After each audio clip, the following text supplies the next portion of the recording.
All right, today let's talk about a secret way I manage my own family personal finances.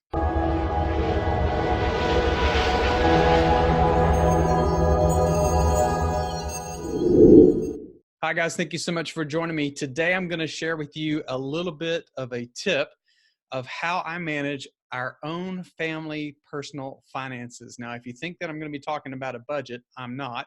I actually do use a budget, and I use mint.com. It's an Intuit product to manage that process, but that's not the only way that I manage our own personal finances. And what I'm getting ready to show you here in just a second is how I use something similar to a cash flow statement. And actually, you can use this in your business as well. But how I use something similar to a cash flow statement to manage our personal finances. Let's get right to it and take a peek. All right, guys. Now, as I mentioned, I wanted to talk to you about how I use a cash flow statement in my personal finances. Now, you can actually use a cash flow statement, or almost every business should be producing a cash flow statement.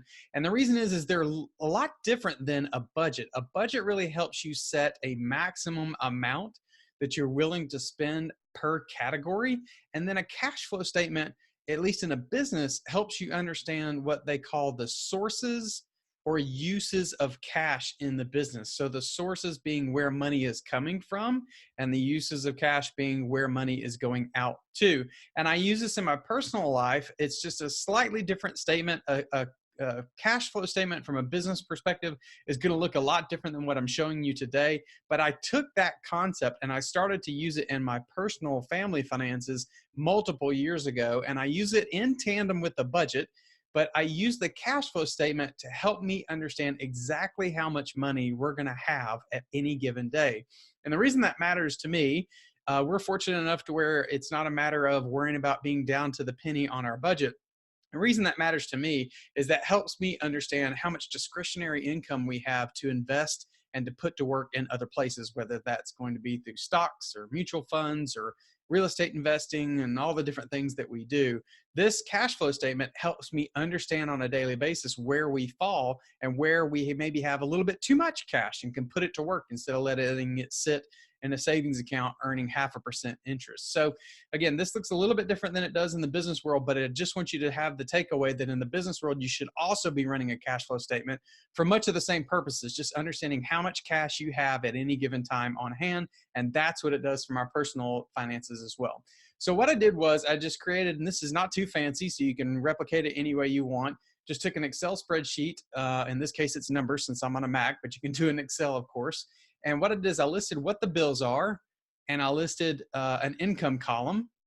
And this is debits and credits, just fancy words. Debits are when money goes out and when money comes in. And then this is going to be the running balance as I work you through this. So let's assume that we started this month and there was $1,000 in the bank, right?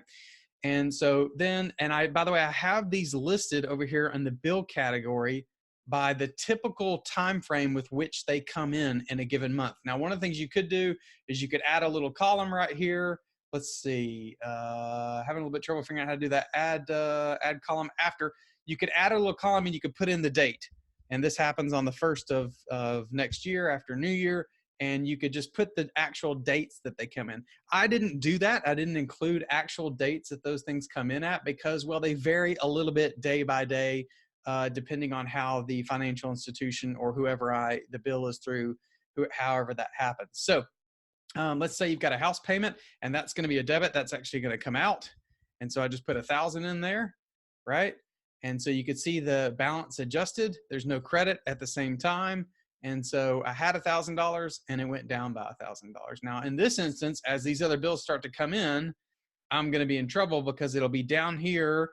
Maybe I get paid on the middle of the month, the 15th of the month. This is, say, my income. This is, say, my wife's income and any interest that we have. Down here, I've got the ability for us to, at the end of the month, we pay ourselves through our business for side hustle income. You can add that in there too. And as I get other incomes, maybe I get dividends from some real estate investments or things like that. I can insert those in here as well. But this is just a standard month, standard things that happen. Now, so that we have a better example, we're actually going to assume that we started a month with $5,000 extra. And so the house payment came in. Now, what these X's are, I'm going to take these away. What these X's are is as they clear the bank, as they come out of our account, I go ahead and put an X in here that it's happened. Okay. And then what I do is I look at what the balance would be. So let's say I'm giving my daughter an allowance of $50, and you can see this is updated here. We went from $4,000 after we used this thousand against this $5,000 balance. We took 50 more away, and we're at 3950. And every so now and then I go into the bank account and I see what the available balance is at that time, and I compare it, and it should match. This should be 3950 after this item has cleared the bank, right?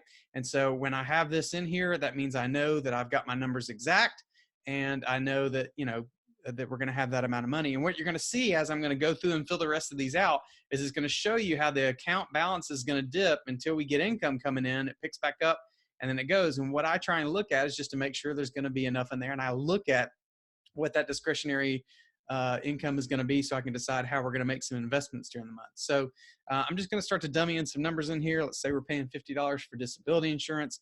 I'm not a registered financial advisor. I have been in the past. So my advice to you is this, just from one person to the next: if you don't have disability insurance independent from your business, right? And the reason is because typically disability insurance covers you for less than the income that you're bringing in. And most families that I know can't make it on less than what they're bringing in.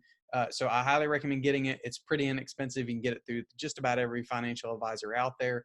And if you're not working with one, you should. So car insurance, and this is also our home as well, because it all comes out from the same provider. I'm just going to continue to dummy in some numbers. Now, one of the things y'all want you to notice here in row 7 is I've got a slot for savings.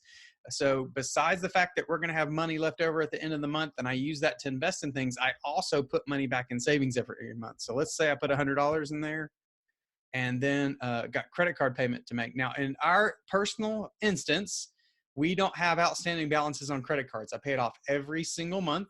But that is where this line is where I capture what that total amount of that bill was. Now, this is why I run a cash flow statement and a budget, because you're going to notice that under our, or you wouldn't notice, but under our credit card payment, there are so many different things that come in on that payment that I'm not capturing individually on this spreadsheet. And so therefore I couldn't use this to budget.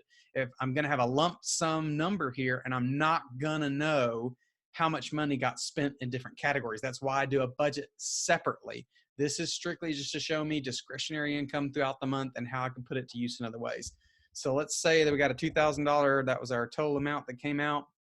This is where in the most recent episode I did for you, I talked to you about 3 apps that you can use to get started in investing. And actually I use those apps with our daughter. And so this is where the money comes out to go into those investments for her to play with and mess around. Let's say you've got some car payments here. You're lucky and you didn't buy too fancy of a car or 2 cars, excuse me. And so got those plugged in. Maybe this is my electric utility. Again, not worried about getting too accurate with these, just trying to set you an example so you can look at. So I'm really just trying to dumb them in. Our daughter goes to private school, so that's why I've got a school expense listed here. Not going to list the actual amount of that, but let's just say it costs us a couple $100 a month. She wants to buy some food from Chick-fil-A or the cafeteria and those kinds of things. All right, so then we get to this point, and you can see the balance over here is dipped as I've started spending this money. And I get to this point, and I see that we've got $500 left at that time. Good news is it matches what the bank shows after I make sure that all these things have cleared off, right? That's what this X is for. It's cleared the bank. I know it's happened.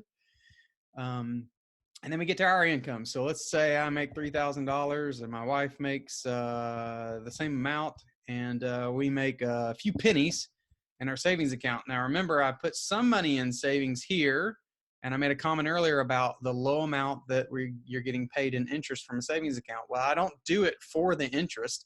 I do it to have a rainy day fund. But that's why I use this spreadsheet. I'm going to hammer this home. It shows me discretionary income that I can be putting to work in other places because we've already got enough of an emergency fund built up. I'm just building it up a little bit extra.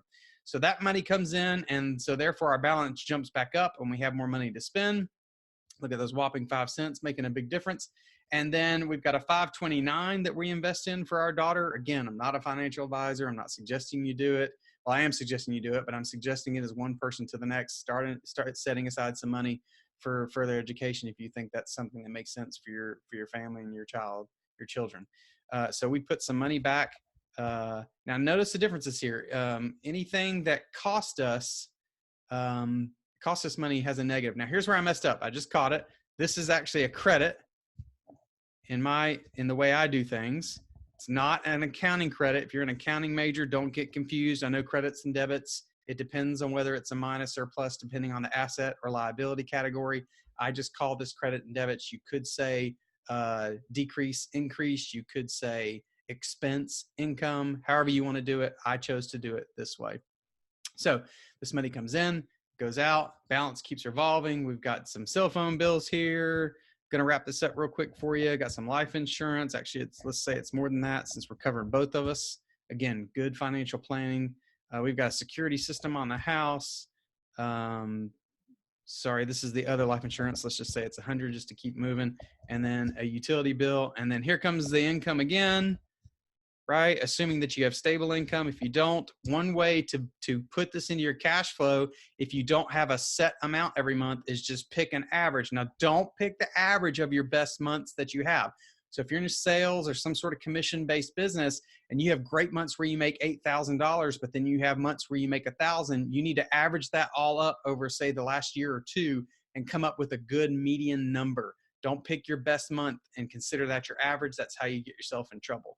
And then let's say I make $500 a month in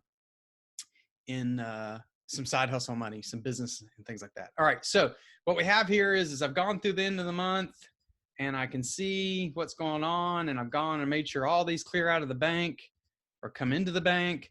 And I look and sort of, what the beauty of this whole cash flow statement is somewhere along the way, since I know what most of these are, when I go to the next month, I'll have all these amounts pre-filled in there because they're pretty standard. They fluctuate a little bit, like the credit card, we may spend more money, but most of these are fixed payments that we're going to count. And so what happens is when I look at the next month, like right now it's December, and when I look at what January is going to look like, I have a pretty good idea of what our cash flow is going to look like at any given moment throughout the month. It'll fluctuate slightly, but it's still pretty solid. In this instance, wow, had an amazing month where we have $7,000 left over at the end of the month. That means we could take some of that, put it in the savings account to buff it up a little bit, put it in our retirement accounts, put it to work in investments, maybe even set that aside to pay off a debt or invest in real estate, something like that. So just wanted to show you this. It took a little bit longer than I planned, but the whole point is this is much different than a budget. A budget is comparing how much did I spend in car payments versus what I said I was going to spend. Well, that doesn't make a lot of sense because car payments are fixed. So with a budget, what I do is I tend to just track the variable things that I have total control over, like groceries or eating out, those types of things. So but a budget, I don't want to downplay, a budget is very important, but I like to run a cash flow statement so that I can push this forward a month, 2 months, 3 months, and I can kind of project and see how much cash we're going to have at any given day or any given period of the month. And then it also tells me, hey, it looks like you might have some discretionary. Let's say you've got your sales-based or your income fluctuates for one reason or the next. If for any reason you were looking, let's say we're looking into March of next year just to see, we know for some reason something's going to happen and one of us isn't going to have any income during that one paycheck. We're taking, maybe we don't have PTO and we take 2 weeks off, and so we don't get any money. What happens is just by taking that out in March, now I know what it would look like at any given moment. We're not going to fall below zero, so we're not going to have any overdraft fees, but we're going to get close. And then the good news is, based on the timing, this other income is going to kick in and we're going to bounce back up and we're going to end up here and have this much left over, right? So there you have it. All right, guys, I hope that information helped you today. In the meantime, if you are enjoying these videos, please be sure to subscribe and maybe even share it with someone. Lately, I've been talking about personal finance, but as you know, if you've been showing up to the channel, most of the time I talk about how to get focused and get funding as an entrepreneur, whether that's through debt or equity. And as always, have a great day. Thanks a lot. See you later.